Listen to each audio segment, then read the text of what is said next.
term malnutrition first appeared in the middle of the 20th century.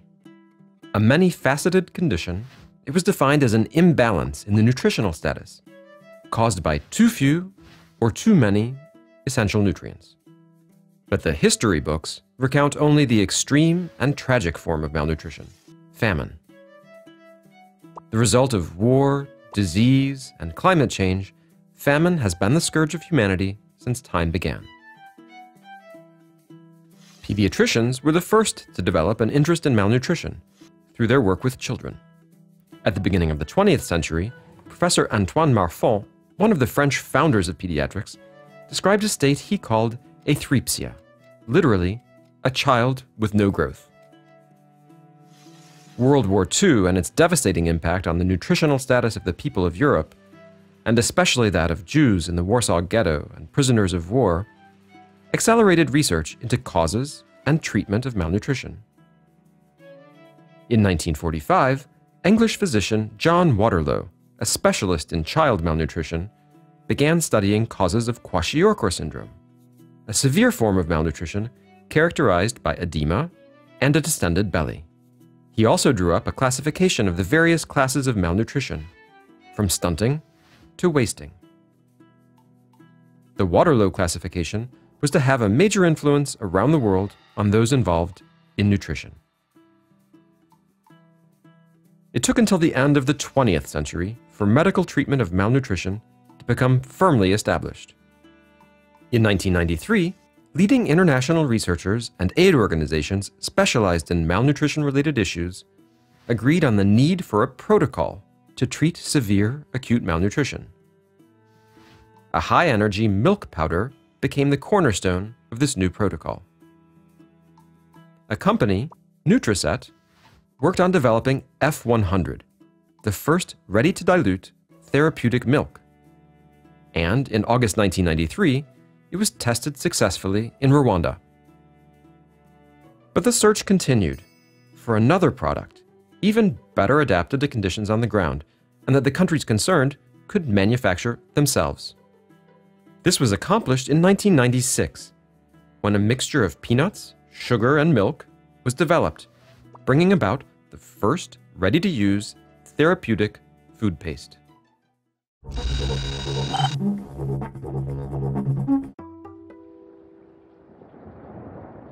Affecting close to 800 million people, almost 10% of the world's population, malnutrition is one of humanity's worst plagues.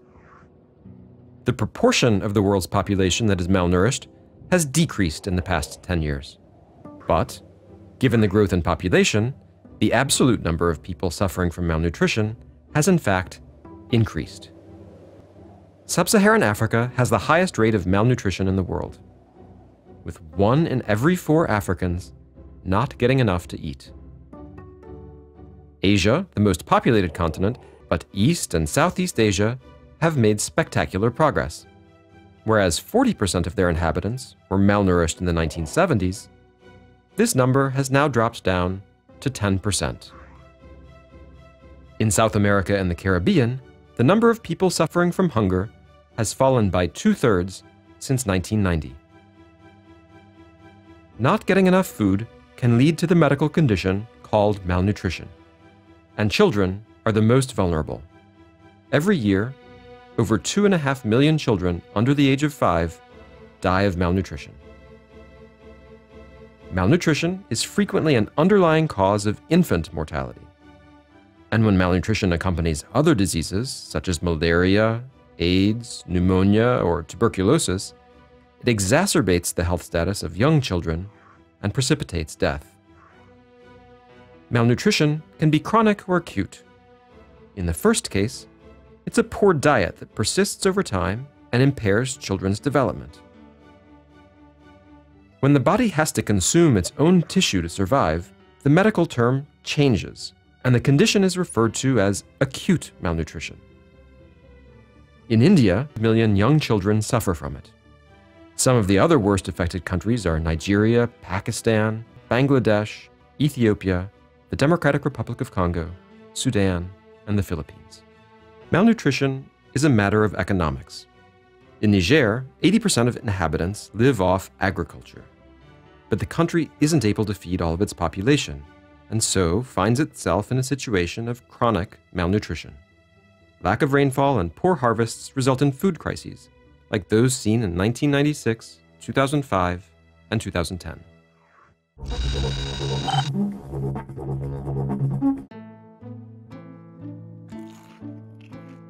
The body absorbs, assimilates, and transforms food to produce energy and heat. The World Health Organization's definition of malnutrition is an imbalance between the body's energy requirements and the effective intake of adequate nutrients. Children are most vulnerable to malnutrition because their growing bodies have very specific needs.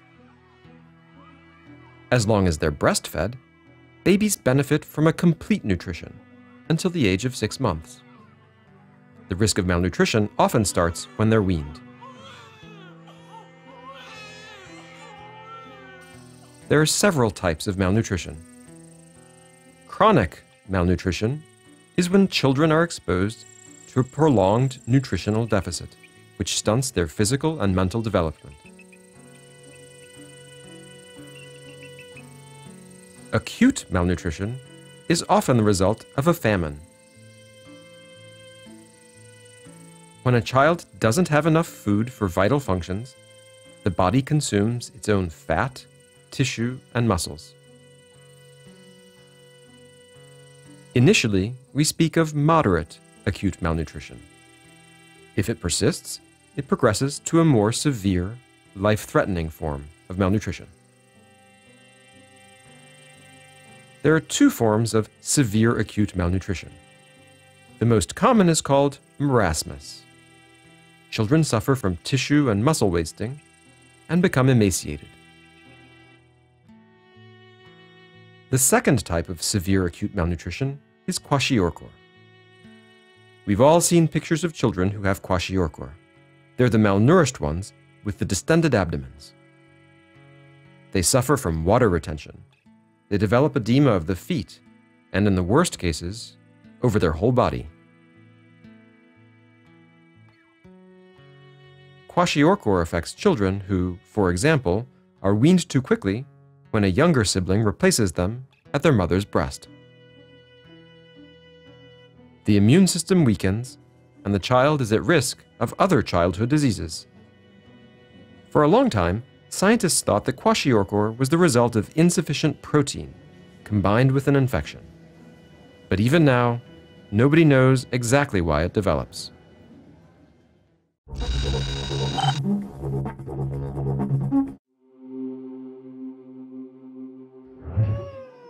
To fight malnutrition, the first priority is to promote breastfeeding immediately after birth and throughout the first 6 months of life. To screen for chronic malnutrition, the height for age ratio is a good indicator. For acute malnutrition, a simple graduated band is used. It's slipped around the arm of children over 6 months of age. It can be used easily by community members and is a rapid way to detect acute malnutrition. The band is divided into 3 sections: green, yellow, and red. The green section indicates that the child is well nourished. The yellow section signifies moderate malnutrition, and the red section, the child has severe acute malnutrition and requires immediate treatment.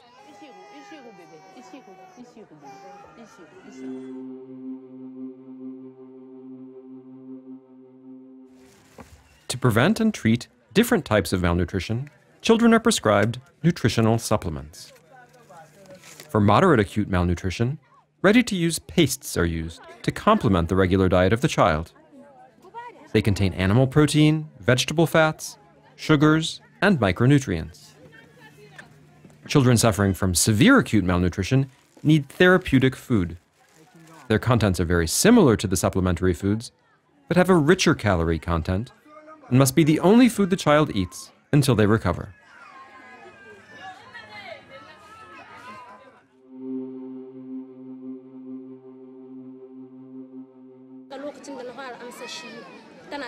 My daughter wasn't well. Her skin was saggy and loose. The health worker told me to give her 1 spoonful in the morning, 1 in the middle of the day, and 1 in the evening. I've only used 2 pots, and already my daughter has really changed. I'm very happy. Children suffering from severe acute malnutrition and another associated disease, such as malaria, tuberculosis, HIV/AIDS, or a respiratory infection, must be hospitalized.